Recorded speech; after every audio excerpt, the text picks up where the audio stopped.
आप सभी को नमस्कार। आप सबके मन पसंदीदा कार्यक्रम साप्ताहिक करंट अफेयर्स के इस प्रोग्राम में आपका स्वागत है। और थोड़ा सा विलंब हुआ है, इसके लिए क्षमा चाहता हूं, लेकिन आप सबके लिए मैंने एक कार्यक्रम और प्रारंभ किया है। आप देखते होंगे कि प्रतिदिन आपका जो कम्युनिटी टैब होता होगा, चाहे आप आज़ाद MPPSC के चैनल को देखें या आज़ाद UKPSC के चैनल को देखें, कम्युनिटी बॉक्स में प्रतिदिन कम से कम 10 से 12 प्रश्न उस दिन विशेष के मैं शेयर करता हूं करंट अफेयर्स के।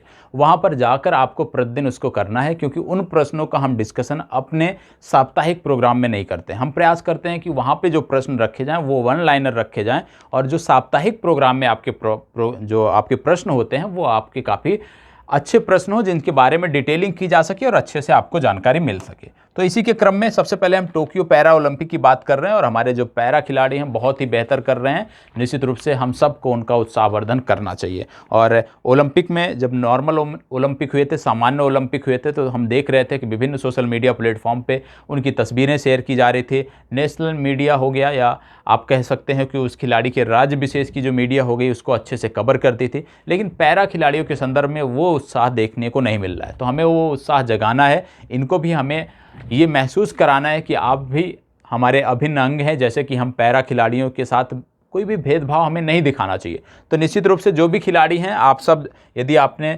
सामान्य ओलंपिक में उन खिलाड़ियों के संदर्भ में ट्वीट किया रहा हो, उन खिलाड़ियों के संदर्भ में यदि फेसबुक पर आपने पोस्ट किया रहा हो, तो निश्चित रूप से आपको पैरा खिलाड़ियों के संदर्भ में भी पोस्ट करनी चाहिए। तो 5 सितंबर को समाप्त हो रहा है, तो समाप्त के बाद मैं आपको डिटेल में एक प्रोग्राम अवश्य करा दूंगा, जिसमें सिर्फ और सिर्फ पैरा ओलंपिक से संबंधित खिलाड़ियों के बारे में जानकारी होगी। उनके पदक तालिका में भारत का स्थान क्या है, उन सब के बारे में डिटेल से जानेंगे। तो आज थोड़ा सा जानने का प्रयास करते हैं, जितनी आज की जानकारी हमें करनी चाहिए। टोक्यो पैरा ओलंपिक की बात कर रहे हैं, और मैंने आपको बोला था कि जो ध्वजवाहक हैं, ध्वजवाहक पहले आपको मैंने नाम बताया था मरियप्पन थंगबेलु। आपको याद होगा, आपने रट भी लिया होगा कि मरियप्पन थंगबेलु का नाम मैंने बताया था कि ये पैरा ओलंपिक के लिए ध्वजवाहक होंगे, लेकिन ये नाम बदल गया है। अभी ये जो ध्वजवाहक थे हमारे, इनका नाम था टेक चंद। क्या नाम था? टेक चंद्र हमारे ध्वजवाहक थे पैरा ओलंपिक में। क्यों? क्योंकि मरियप्पन थंगबेलु जो थे, ये कोविड पॉजिटिव एक व्यक्ति के संपर्क में आ जाने के कारण इनको क्वारंटाइन कर दिया गया था, और टेक चंद्र को अंतिम क्षणों में यह मौका मिला था। तो याद रखना है, हमारे ध्वजवाहक थे टेक चंद्र, मरियप्पन थंगबेलु नहीं थे, यह हमें याद रखना है। टेक चंद जो है, ये गोला फेंक, जिसको शॉर्ट पुट बोलते हैं, इसके खिलाड़ी हैं। ये आपको पता होना चाहिए, गोला फेंक के खिलाड़ी हैं। और टोक्यो ओलंपिक का, जब हम पैरा ओलंपिक की बात कर रहे हैं, तो इसका जो शुभंकर है वो है सोमैटी। ये भी आपको पता होना चाहिए, सोमैटी इसका शुभंकर था। कई बार मैंने आपको बताया था। अब इसमें आपको बता दें एक जानकारी जो सबसे महत्वपूर्ण है, कि टोक्यो ओलंपिक में जो पैरा ओलंपिक है, यदि हम गलती से ओलंपिक बोलें तो आपको समझना है पैरा ओलंपिक की बात हो रही है। तो 10 metre air rifle, 10 metre air rifle की जो प्रतियोगिता थी, इसमें स्वर्ण पदक जीता है, और महिलाओं के लिए पहला स्वर्ण पदक है, यह है अवनी लखेड़ा। इनका नाम आपको याद रखना है, अवनी लखेड़ा ये खिलाड़ी हैं, और इन्होंने पहला स्वर्ण पदक जीता है महिलाओं के लिए। ये नाम आपको याद रखना है। तो याद रखना है कि पहला स्वर्ण 10 मीटर एयर राइफल्स में भारत के लिए अवनी लखेड़ा ने जीता है। इससे पहले यदि हम बात कर लें, तो इससे पहले 3 भारतीय खिलाड़ी थे जिन्होंने स्वर्ण पदक जीता था। उनके नाम क्या क्या हैं? पहले हैं मुरलीकांत, ठीक है, मुरलीकांत नाम था। दूसरे खिलाड़ी का नाम आप जानते होंगे, देवेंद्र झाझरिया, देवेंद्र झाझरिया, और इन्होंने 3 पदक जीत लिए हैं ओलंपिक में। 2 ओलंपिक में इन्होंने पहले गोल्ड मेडल जीता था, और इस बार इन्होंने सिल्वर मेडल जीता है 2021 में। देवेंद्र झाझरिया भाला फेंकते हैं, ये इनका नाम तो आपको पता होगा। और तीसरा नाम था मरियप्पन थंगबेलु। तो अभी तक पैरा ओलंपिक में जो हमारे पास गोल्ड आया था, वो इन्हीं 3 खिलाड़ियों द्वारा लाया गया था। और अब चौथी खिलाड़ी बनी है अवनी लखेड़ा। लेकिन महिला वर्ग में यदि हम बात करें, तो भारत की पहली महिला पैरा खिलाड़ी हैं जिन्होंने ओलंपिक में स्वर्ण पदक जीता, और प्रतियोगिता का नाम था 10 मीटर एयर राइफल। तो इनका नाम महत्वपूर्ण है। क्यों महत्वपूर्ण है? क्योंकि ये भारत की पहली महिला हैं जिन्होंने स्वर्ण पदक जीता है पैरा ओलंपिक में, इसलिए इनका नाम महत्वपूर्ण है। याद रखिएगा, इतिहास रच दिया है इस लड़की ने, इस बच्ची ने इतिहास रच दिया है, तो हमें पता होना चाहिए। और यहाँ पे हम खेलों की बात कर रहे हैं, तो आपको पता होगा कि खेलों की बात कर रहे हैं, तो इससे जुड़े हुए कुछ चीज़ें और देख लेते हैं। खेलों से हम लिंक करके देख रहे हैं Belgium grand prix. Belgium grand prix जो गाड़ियों की रेस होती है अभी हाल ही में समाप्त हुई है, बेल्जियम ग्रैंड प्रिक्स।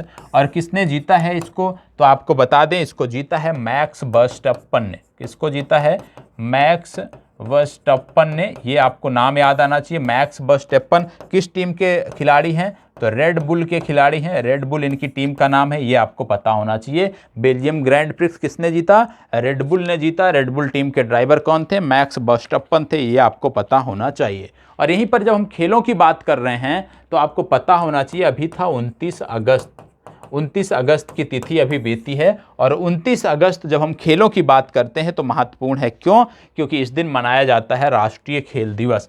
क्या मनाया जाता है, राष्ट्रीय खेल दिवस मनाया जाता है। और राष्ट्रीय खेल दिवस जो मनाया जाता है क्यों महत्वपूर्ण है, क्योंकि राष्ट्रीय खेल दिवस जो मनाया जाता है ये मेजर ध्यानचंद के जन्म दिवस के अवसर पर मनाया जाता है, तो इसलिए ये महत्वपूर्ण हो जाता है। और जैसे ही मेजर ध्यानचंद का नाम आता है आपको याद आना चाहिए कि एक पुरस्कार हुआ करता था जो खेल का सर्वोच्च पुरस्कार था, जिसका नाम था राजीव गांधी खेल रत्न पुरस्कार। उसका नाम बदलकर अब रख दिया गया है मेजर ध्यानचंद खेल रत्न पुरस्कार। ये आपको पता होना चाहिए। तो इतनी जानकारी खेलों से जोड़कर हमने देखा है और अभी आगे फिर से हम बात कर रहे हैं खेलों से संदर्भित। आपको पता है कि उड़ीसा राज्य ने बोल दिया था कि उड़ीसा राज्य सरकार ने अभी तक भारतीय हॉकी को प्रायोजित कर रही थी और भारतीय हॉकी को प्रायोजित करने का नतीजा था कि भारतीय हॉकी पदक लेकर आई। और उड़ीसा राज्य सरकार ने अपनी जो स्पॉन्सरशिप होती है उसको बढ़ा दिया है। इसी को देखते हुए, इसी को ध्यान में रखते हुए एक हमारा राज्य है उत्तर प्रदेश। उत्तर प्रदेश ने क्या कर दिया है, उत्तर प्रदेश ने कहा भैया 2032 तक हम जो हमारी कुश्ती होती है उसको हम गोद लेंगे। 2032 ओलंपिक तक भारतीय कुश्ती को गोद लेने का फैसला किया है उत्तर प्रदेश ने। मतलब भारतीय कुश्ती को स्पॉन्सर करने वाला जो राज्य है अब वो उत्तर प्रदेश है। भारतीय हॉकी को स्पॉन्सर करने वाला जो राज्य है वो उड़ीसा है। ये आपको पता होना चाहिए। अब उत्तर प्रदेश ने किया है तो उत्तर प्रदेश हमारे लिए महत्वपूर्ण है। उत्तर प्रदेश की राजधानी है लखनऊ। मुख्यमंत्री हैं योगी आदित्यनाथ, ठीक है।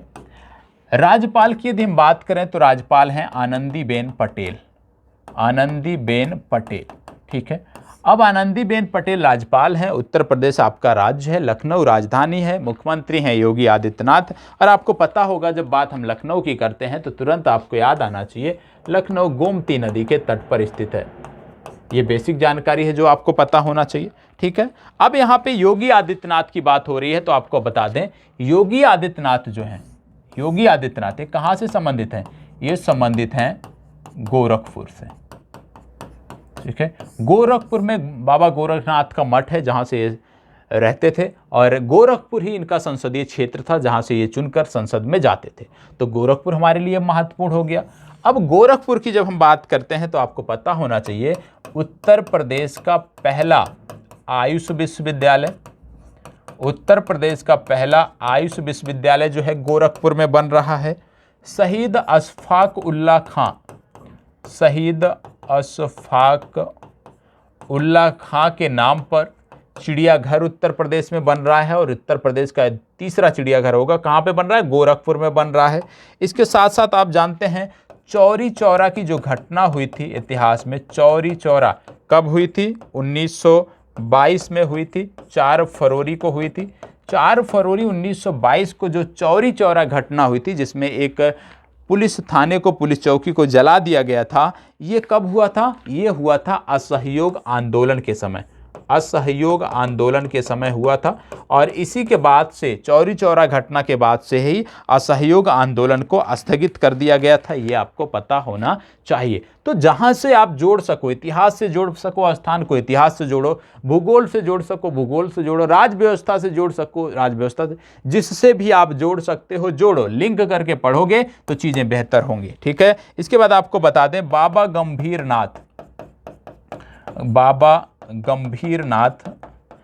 गंभीरनाथ के नाम से स्मारक और सांस्कृतिक केंद्र बन रहा है। स्मारक एवं सांस्कृतिक केंद्र बन रहा है, यह भी गोरखपुर में बन रहा है, ठीक है। इसके बाद आपको याद रखना है जब स्मारकों की बात हो रही है तो महाराजा सुहेल देव के नाम पर भी एक स्मारक बन रहा है। महाराजा सुहेल देव। कहाँ पे बन रहा है? ये बन रहा है बहराइच में।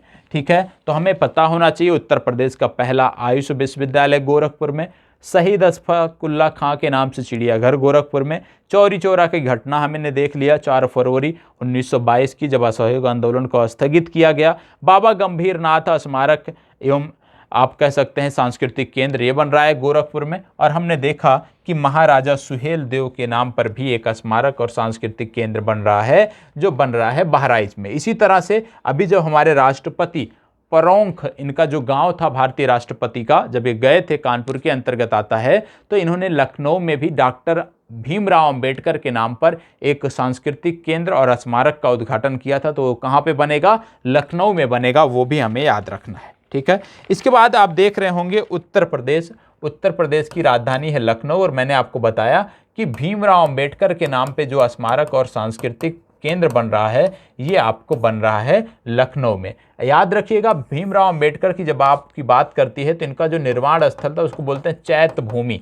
याद रखिएगा, चैत्य भूमि जो संबंधित है भीमराव अंबेडकर से। इसके बाद आपको याद रखना है, जब बात हो रही है लखनऊ की, उत्तर प्रदेश की, तो उत्तर प्रदेश के संदर्भ में याद रखना है कि अभी हाल ही में उज्ज्वला 2.0 की शुरुआत की गई। तो उज्ज्वला 2.0 की शुरुआत हुई है महोबा से। ठीक है, उज्ज्वला 2.1 की भी शुरुआत उत्तर प्रदेश से हुई थी। उज्ज्वला 1.0 की शुरुआत हुई थी बलिया से, ये भी हमें पता होना चाहिए, और भारतीय प्रधानमंत्री ने इसकी शुरुआत किया है, तो निश्चित रूप से हमें जानकारी इन तथ्यों के बारे में होनी चाहिए। अभी हमने समझा जाना कि जो आनंदीबेन पटेल हैं, ये पहले गुजरात की मुख्यमंत्री हुआ करती थी, गुजरात से संबंधित हैं। अब अगर गुजरात से संबंधित हैं तो आइए कुछ चीज़ें गुजरात की भी देख लेते हैं। गुजरात की क्या हमें याद रखना है जो समसामयिक संदर्भ में? सबसे पहले यहाँ का राजधानी शहर है गांधीनगर। गांधीनगर में पहली बार डिफेंस एक्सपो, पूरे गुजरात में पहली बार डिफेंस एक्सपो का आयोजन जो होगा वो गांधीनगर में किया जाएगा, ये आपको पता होना चाहिए। इसके साथ साथ अभी रामसर साइट घोषित किया गया यहाँ पे। एक है थोल लेक वाइल्ड लाइफ सेंचुरी, और दूसरा था आपका बधवाना वाइल्ड लाइफ सेंचुरी। ये दोनों जो थे, ये यहाँ पे अभी हाल ही में रामसर साइट घोषित किए गए। ठीक है, और कौन सा रामसर साइट है यहाँ पे पहले से? यहाँ पे पहले से था नल सरोवर पक्षी अभ्यारण्य। नल सरोवर पक्षी अभ्यारण्य यहाँ पहले से था। तो गुजरात में कुल 3 रामसर साइट हो गई हैं। और रामसर साइट की जब हम बात करते हैं तो आपको बता दें, ईरान का एक शहर है रामसर, जहाँ पे 1971 में आर्द्र भूमियों को संरक्षित करने के लिए एक वैश्विक समझौता हुआ था, जिसके कारण रामसर शहर जाना जाता है, और इस वैश्विक समझौते को हम रामसर कन्वेंशन या रामसर समझौते के नाम से जानते हैं। तो ये आपको पता होना चाहिए रामसर समझौता क्या है। इसके साथ साथ आपको बता दें, गुजरात का कच्छ जिला है, कच्छ जिला में एक महत्वपूर्ण घटनाक्रम इन दिनों हो रहा है। 4750 मेगावाट का सोलर पार्क बनाया जा रहा है, जो भारत का सबसे बड़ा सोलर पार्क है। कहाँ बन रहा है? कच्छ में बन रहा है, ये आपको पता होना चाहिए। गुजरात की जब हम बात कर रहे हैं तो गुजरात में एक शिपयार्ड भी आपको याद रखना है, अलंग शिपयार्ड। जब हम किसी जहाज को डीकमीशन करते हैं, सेवा से उसको बाहर करते हैं, तो उसको नष्ट किया जाता है, और जहाज़ों को जो हम नष्ट करते हैं, भारत में एक ही महत्वपूर्ण शिपयार्ड है, उसका नाम है अलंग शिपयार्ड, और अलंग शिपयार्ड आपके जामनगर गुजरात में पड़ता है, ये आपको पता होना चाहिए। इसके साथ साथ आपको बता दें, अलंग शिपयार्ड में वर्तमान समय में INS विराट को जो है नष्ट किया जा रहा है, ये भी जानकारी आपको होनी चाहिए। इसके साथ साथ आपको बता दें कि गुजरात में एक स्थान पड़ता है जहाँ पे आप बोलते हो, ऐतिहासिक संदर्भों में भी आपने उसकी चर्चा सुनी होगी। ठीक है, तो वो जो बंदरगाह है गुजरात में, जो ऐतिहासिक संदर्भ में हम चर्चा सुनते आते थे, वहाँ पे अंतर्राष्ट्रीय समुद्री धरोहर कॉम्प्लेक्स बनाया जा रहा है। किसकी सहायता से? पुर्तगाल की सहायता से। इतनी जानकारी गुजरात के बारे में भी होनी चाहिए। ठीक है, चलिए अब यूपी की बात हो रही है तो यूपी की बात कर लेते हैं। ठीक है, अभी हमने देख लिया योगी वाला फैक्टर, देख लिया योगी आदित्यनाथ जी का, लखनऊ का फैक्टर देख लिया, आनंदीबेन से लिंक करके देख लिया। अभी उत्तर प्रदेश से कुछ लिंक करना बाकी है। आइए अगले पेज में उत्तर प्रदेश से भी लिंक करके पढ़ लेते हैं। सबसे पहली बात जो इन दिनों चर्चा में है, एक है हस्तिनापुर वाइल्ड लाइफ सेंचुरी।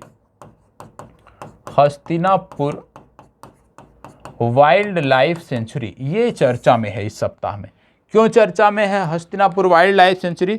तो आपको बता दें, हस्तिनापुर वाइल्ड लाइफ सेंचुरी है जहां पर उत्तर प्रदेश के पहले डॉल्फिन रिजर्व की स्थापना की जा रही है। किसकी स्थापना हो रही है?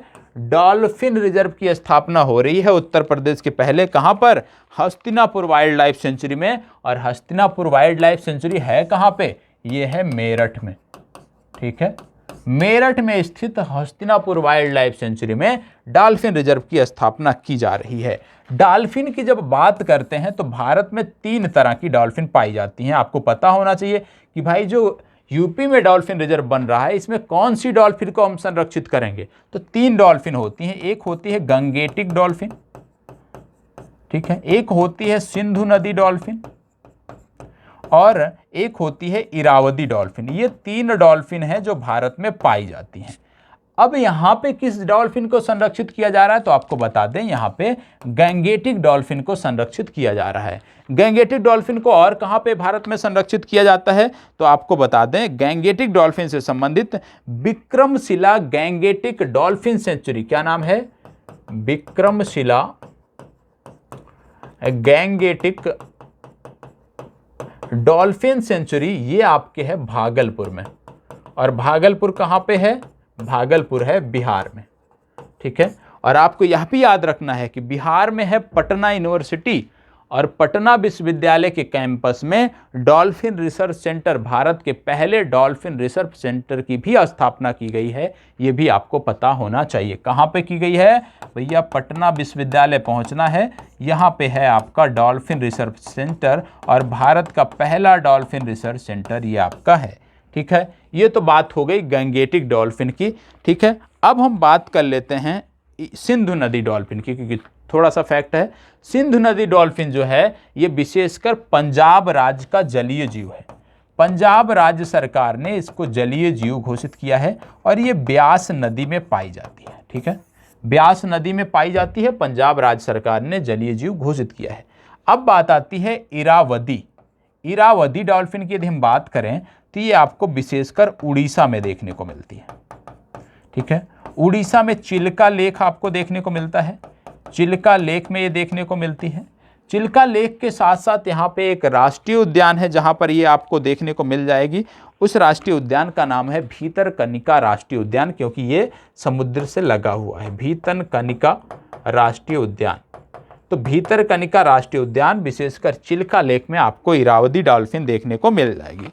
इरावदी डॉल्फिन से आपको याद आना चाहिए कि इरावदी एक नदी का भी नाम है और ये नदी जिस देश में बहती है उस देश का नाम है म्यांमार। और म्यांमार जिस देश का नाम है, इसकी राजधानी है नेपीदा। यहाँ की जो मुद्रा है वो है बर्मिश कयार्ड। क्या मुद्रा है? बर्मिश कयार्ड यहाँ की मुद्रा है। और अभी हाल ही में हमारे थल सेना अध्यक्ष इस देश की यात्रा पर गए हुए थे और आपको बता दें, गए थे तो वहाँ पे इन्होंने कलादान मल्टी मॉडल प्रोजेक्ट की भी बात किया। अब कलादान मल्टी मॉडल प्रोजेक्ट क्या है? ये 2 बंदरगाहों को जोड़ता है। एक बंदरगाह है आपका है सितवे जो कि म्यांमार में पड़ता है, दूसरा आपका है कोलकाता पोर्ट जो कि पश्चिम बंगाल भारत में पड़ता है। तो Kaladan multi modal project Sittwe से कोलकाता को कनेक्टिविटी प्रदान करता है। कलादान हमें याद रखना है। इसके साथ साथ आपको बता दें कि ये जो कलादान मल्टी मॉडल प्रोजेक्ट क्योंकि सितवे से जोड़ रहा है और सितवे से जन्म होता है रोहिंग्या का, क्योंकि जो सितवे है ये रखाइन प्रांत में आता है। ठीक है, यहां से जन्म हुआ रोहिंग्या विवाद का। और रोहिंग्या विवाद की माने तो बांग्लादेश देश हमारा जो है पड़ोसी, यहाँ पे सबसे ज़्यादा रोहिंग्या वर्तमान समय में रह रहे हैं। और रोहिंग्या जो बांग्लादेश में रह रहे हैं, कहाँ पे रह रहे हैं? सबसे ज़्यादा कॉक्स बाजार एरिया में रह रहे हैं, एक क्षेत्र है। ठीक है, दूसरा एक द्वीप था भाषण 4 द्वीप। पूछा जा सकता है कि भाषण 4 द्वीप कहाँ पे है? तो भाषण 4 द्वीप बंगाल की खाड़ी में है, लेकिन बांग्लादेश के अधिकार के अंतर्गत, बांग्लादेश के क्षेत्राधिकार के अंतर्गत आता है। तो सबसे ज़्यादा रोहिंग्या कॉक्स बाजार में, और भाषण 4 द्वीप भी हमें याद रखना है कि बांग्लादेश में ये पड़ता है। ठीक है, अब यहाँ पे बात हो रही है रोहिंग्या की, तो आपको एक संस्था का नाम याद आना चाहिए जो इन दिनों भी चर्चा में है, जिसको बोलते हैं United nation UNHRC। United nation human right council, ये आपको याद आना चाहिए। और इसका हेडक्वार्टर जो है ये जेनेवा में है, स्विट्जरलैंड में है, ये आपको पता होना चाहिए। ठीक है, प्रवासियों से संबंधित नियम कानून बनाने वाली संस्था है। इसके बारे में इतना यदि आपको पता है तो पर्याप्त है। ठीक है, अब यहाँ पे आपने देख लिया, सारी जानकारी आपने कर लिया कि किस प्रकार से आपने डॉल्फिन के बारे में पढ़ा, डॉल्फिन के बारे में जो भी फैक्ट होते हैं उसके बारे में आपने कर लिया। अब उत्तर प्रदेश के बारे में कुछ फैक्ट आपको और बता देता हूं जो आप नोट कर लीजिए। क्या नोट कर सकते हैं? सबसे पहले उत्तर प्रदेश में पूरे भारत में पहली बार पोड टैक्सी शुरू हुई है, और पोड टैक्सी सेवा जो है नोएडा फिल्म सिटी को जेवर एयरपोर्ट से कनेक्ट करेगी। दूसरा आपको याद रखना है कि भारत का पहला ग्रीन हाइड्रोजन प्लांट जो है ये मथुरा में इंडियन ऑयल कॉरपोरेशन द्वारा लगाया गया। याद रखिएगा, भारत का पहला ग्रीन हाइड्रोजन प्लांट। इसके साथ साथ यूपी का पहला हस्तशिल्प पार्क जो है वो भी नोएडा में बन रहा है, ये आपको पता होना चाहिए। और यह पता होना चाहिए कि जबकि क्योंकि बात हो रही है हस्तशिल्प की, तो इसी से जुड़ा हुआ एक तथ्य है, एक मेला लगता है जिसको बोलते हैं कारीगर मेला। कारीगर मेला, और कारीगर मेला का आयोजन ट्राइब्स इंडिया कर रही है। किसके साथ मिलकर कर रही है ट्राइब्स इंडिया? तो अमेजन कंपनी के साथ मिलकर ट्राइब्स इंडिया कारीगर मेला का आयोजन कर रही है, जिसमें जनजातीय हस्तशिल्प को प्रदर्शित किया जाता है। इतनी जानकारी आपको इस प्रश्न से होनी चाहिए। तो अभी तक आपने उत्तर प्रदेश के बारे में देखा। अब हमने देखा था कि बांग्लादेश के बारे में भी हमने जानकारी किया कि बांग्लादेश जो है कॉक्स बाजार क्षेत्र देख लिया, भाषण 4 देख लिया। तो भैया बांग्लादेश से पकड़िए और बांग्लादेश से पकड़कर आगे बढ़िए। अब बांग्लादेश को पकड़कर जब हम आगे आते हैं तो हम देखते हैं कि बांग्लादेश का जो सीमा लगता है वो त्रिपुरा से लगता है, और त्रिपुरा भारत का राज्य है। तो आइए त्रिपुरा के बारे में देख लेते हैं कि इस सप्ताह क्या चर्चा में है। तो त्रिपुरा इस सप्ताह चर्चा में इसलिए है क्योंकि त्रिपुरा का एक फल है जिसको बोलते हैं गंधराज फल। क्या बोलते हैं? गंधराज फल। गंधराज फल विशेषकर ये एक प्रकार का नींबू है, और इसको निर्यात किया गया। किसको निर्यात किया गया? जर्मनी को किया गया। कहाँ से किया गया? तो असम से किया गया। असम राज्य के जो पोर्ट है हमारा, वहाँ से किया गया। ठीक है, तो आपको याद रखना है कि गंधराज फल एक नींबू है जिसका निर्यात जर्मनी को किया गया। और आप देख रहे होंगे कि वर्तमान समय में बहुत सारे हमारे कृषि उत्पाद हैं जिनका निर्यात विदेशों को किया जा रहा है। विशेषकर एपीडा, APEDA जो संस्था है इसके द्वारा कार्य किया जा रहा है। कृषि निर्यातों को बढ़ावा देने के लिए जो हमारी प्रमुख संस्था है वो हमारी है एपीडा। इसके बारे में भी आपको पता होना चाहिए। ठीक है, अब जर्मनी को निर्यात किया जाता है। ठीक है, तो त्रिपुरा में और कौन सा फल प्रमुख रूप से उगाया जाता है? यहाँ पे क्वीन पाइनएप्पल। क्वीन पाइनएप्पल, देखो पाइनएप्पल 2 प्रकार के हैं। क्वीन वाला वह होता है जो आप दुकानों पे देखते होंगे लोग काट के बेचते हैं खाने के लिए, और जो दूसरा वाला पाइनएप्पल आता है जिसको आप किंग बोल सकते हैं, वो जो जूस में प्रयोग किया जाता है वो होता है। तो क्वीन वाला जो है ये काफ़ी मीठा होता है और इसका छोटे छोटे होते हैं और इसका प्रयोग भी लोग खाने में करते हैं। ठीक है, इसके साथ साथ आपको बता दें, जब बात हो रही है त्रिपुरा की, तो यहाँ की एक प्रमुख खिलाड़ी है जिनका नाम है दीपा कर्माकर। जिम्नास्टिक के खिलाड़ी हैं, इनका भी नाम आपको याद रखना है। दीपा कर्माकर जिम्नास्टिक की खिलाड़ी हैं, इस बार ओलंपिक के लिए क्वालिफाई नहीं कर पाई थी। ठीक है, इसके साथ साथ आपको याद रखना है कि मैत्री सेतु बना है, त्रिपुरा में ही बना है मैत्री सेतु। मैत्री सेतु कहाँ पे बना है? एक नदी है फैनी नदी, फैनी नदी पर बना है मैत्री सेतु। ये भी आपको पता होना चाहिए, जो बांग्लादेश को भारत से कनेक्ट करता है। सबरूम जिले में बना है, इतनी जानकारी आपको होनी चाहिए। ठीक है, यहाँ पे यदि हम बात करें वाइल्ड लाइफ सेंचुरी की बात करें तो अक्सर पूछी जाती हैं यहाँ की वाइल्ड लाइफ सेंचुरी, ये आपको पता होना चाहिए।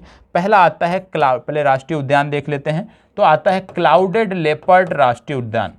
क्लाउडेड लेपर्ड राष्ट्रीय उद्यान, ये आपको पता होना चाहिए, राष्ट्रीय उद्यान है। इसके बाद बाइसन राष्ट्रीय उद्यान आपको यहाँ पे देखने को मिलेगा। ठीक है, क्लाउडेड लेपर्ड और बाइसन 2 प्रमुख राष्ट्रीय उद्यान देखने को मिलेंगे। वाइल्ड लाइफ सेंचुरी में यदि देखें तो रोवा वाइल्ड लाइफ सेंचुरी, फिर इसके बाद सिपाही जोला वाइल्ड लाइफ सेंचुरी। सिपाही जोला के बाद देखोगे आप तृष्णा वाइल्ड लाइफ सेंचुरी। तृष्णा के बाद आप देखोगे गुमटी वाइल्ड लाइफ सेंचुरी। ये कुछ वाइल्ड लाइफ सेंचुरी वन्यजीव अभ्यारण्य भी देखने को मिलते हैं जो आपको पता होने चाहिए। ठीक है। अब यहाँ पे हमने बात किया फैनी नदी की, तो फैनी नदी से जुड़ा हुआ कुछ तथ्य मैं आपको बता देता हूँ। जैसे फैनी नदी इन दिनों चर्चा में है, इसी तरह से एक फैनी शराब है जो इन दिनों चर्चा में है, फैनी शराब। और आपसे पूछी जा सकती है कि ये विशेष किस्म की जो शराब है फैनी शराब, ये कहाँ से संबंधित है? ये संबंधित है गोवा राज्य से। कहाँ से संबंधित है? गोवा राज्य से संबंधित है। अब गोवा राज्य से संबंधित है तो आइए देख लेते हैं शराब के बारे में भी, गोवा के बारे में भी। गोवा के बारे में बता दें कि भारत का पहला शराब संग्रहालय जो खोला गया, भारत का पहला शराब संग्रहालय जो खोला गया है ये गोवा में खोला गया है और इसका नाम रखा गया है all about alcohol. All about alcohol, all about alcohol इसका नाम रखा गया है, ये आपको पता होना चाहिए। और गोवा के संदर्भ में आपको याद रखना है 30 मई को राजकीय दिवस मनाता है, 30 मई को राजकीय दिवस मनाता है गोवा, ये आपको पता होना चाहिए। और आपको बता दें गोवा भारत का 25वां राज्य बना था वर्ष 1987 में, 25वां राज्य वर्ष 1987 में बना था। गोवा दो महत्वपूर्ण दिवस हैं, एक है गोवा मुक्ति दिवस, एक है गोवा स्थापना दिवस। तो मैं आज आपसे पूछ रहा हूं, आप कमेंट बॉक्स में हर कोई बताएगा गोवा मुक्ति दिवस कब मनाया जाता है? गोवा मुक्ति दिवस कब मनाया जाता है? प्रत्येक छात्र की जिम्मेदारी है, जो देख रहे हैं वो जवाब देंगे, ठीक है। इसके बाद गोवा के बारे में बता दें कि गोवा भारत का पहला रेबीज मुक्त राज्य है। गोवा भारत का पहला राज्य है जिसने अपने संपूर्ण हाउस होल्ड को, अपने राज्य के अंतर्गत आने वाले सभी घरों को नल से जल उपलब्ध कराया है सबसे पहले, तो गोवा इसमें भी आगे है। रेबीज मुक्त राज्य गोवा है, तो ये भी आपको पता होना चाहिए। यहाँ पे कुछ वाइल्ड लाइफ सेंचुरी हैं जो अक्सर पूछी जाती हैं, जैसे Mahadei wild life sanctuary, Mahadevi के बाद कोरीगांव वाइल्ड लाइफ सेंचुरी, और कोरीगांव के बाद बोंडला वाइल्ड लाइफ सेंचुरी। ये वाइल्ड लाइफ सेंचुरी या वन्य जीव अभ्यारण्य अक्सर पूछे जाते हैं, इनके बारे में भी आपको पता होना चाहिए। इसके साथ साथ यहाँ पे एक साड़ी भी है जिसको बोलते हैं कुनबी। कुनबी एक साड़ी का प्रकार है और इसको जीआई टैग की मांग हो रही है, हो सकता है आने वाले समय में इसको भी जीआई टैग मिल जाए। तो कुनबी साड़ी एक विशेष प्रकार की साड़ी है, ये आपको पता होना चाहिए, ठीक है। चलिए आगे बात कर लेते हैं कुछ अन्य महत्वपूर्ण चीज़ों की, लेकिन उससे पहले हमने अभी बात किया था कि बिहार राज्य में बन रहा है क्या? बिहार राज्य में हमने देखा था कि भारत की पहली डॉल्फिन रिसर्च सेंचुरी जो है बनी है कहाँ पे? बिहार में। तो डॉल्फिन रिसर्च जो आप कह सकते हैं सेंटर जो बना है पहला पटना विश्वविद्यालय बिहार में, उसी से लिंक करके हम बिहार के बारे में कुछ चीज़ें देखते हैं। जैसे आप जानते हो कि बिहार में है, बिहार एक आर्मी में विभिन्न प्रकार की रेजिमेंट होती है, इसी प्रकार से आर्मी में एक विशेष रेजिमेंट है बिहार रेजिमेंट, बिहार रेजिमेंट। और इन दिनों ये चर्चा में है। क्यों चर्चा में है? चर्चा में इसलिए है क्योंकि एक सैन्य अभ्यास हुआ था जिसका नाम है कजिंद 21। और कजिंद 21 जो सैन्य अभ्यास हुआ था ये भारत और कजाकिस्तान के बीच हुआ था, ये आपको पता होना चाहिए। और इस सैन्य अभ्यास में बिहार रेजिमेंट ने कजाकिस्तान जाकर इसमें हिस्सा लिया था। तो याद रखना है कजिंद 21 सैन्य अभ्यास भारत और कजाकिस्तान के बीच हुआ था जिसमें बिहार रेजिमेंट ने हिस्सा लिया था। क्या कोई और सैन्य अभ्यास भारत और कजाकिस्तान के बीच होता है? जी हाँ, परबल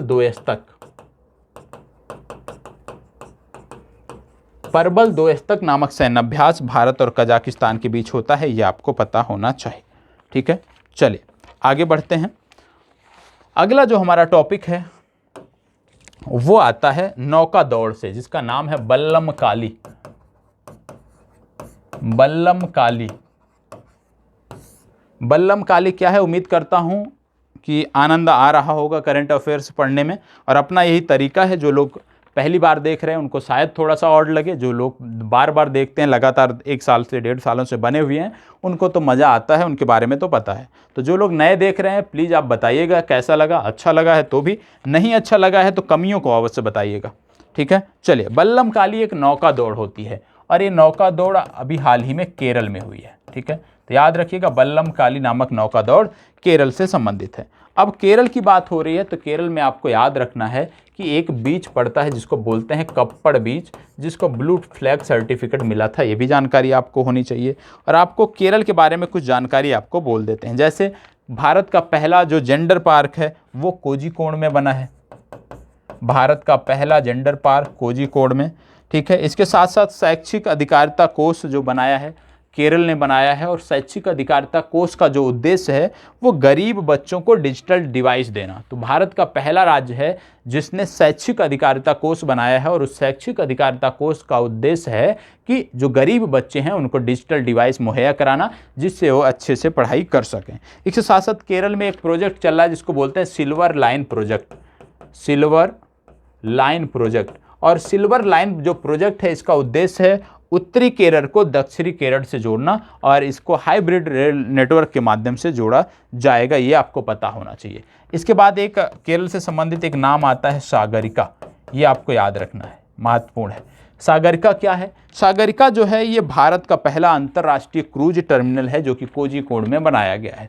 सागरिका क्या है? भारत का पहला अंतर्राष्ट्रीय क्रूज टर्मिनल है जो कोझीकोड में बनाया गया है, ये आपको पता होना चाहिए, ठीक है। और कुछ अन्य जानकारियां हैं जो आपको बता देता हूं, ठीक है। इसके बाद अगला आपको याद रखना है, क्या याद रखना है? पीवी नरसिम्हा राव के बारे में याद रखना है। पीवी नरसिम्हा राव, पीवी नरसिम्हा राव हमारे प्रधानमंत्री हुआ करते थे, पूर्व प्रधानमंत्री हैं।